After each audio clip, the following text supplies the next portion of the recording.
حيلة هتخليك تتكلم مع أي حد من غير كسوف. هو تفتكر انت ليه بتتكسف لما بتتكلم مع حد؟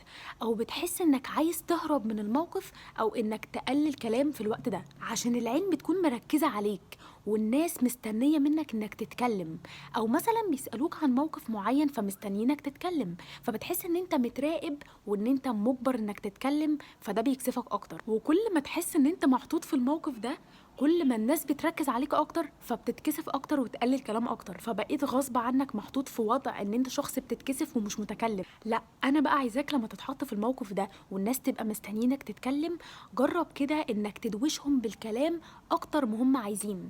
يعني تتكلم وبزيادة كمان. لو هم بيسألوك عن موقف معين، اتكلم عنه بالتفصيل الممل، هتلاقي العين راحت من عليك. لو في حد قاعد معاك وبيسألك عن حاجة معينة، ادخل في الكلام ما تخرجش منه، هتلاقي الشخص ده شبع من الكلام وبقى هو اللي بيتكلم اقل منك، فبقيت انت اللي حاطه في وضع ان انت بتخرج منه كلام وبتتكلم معاه.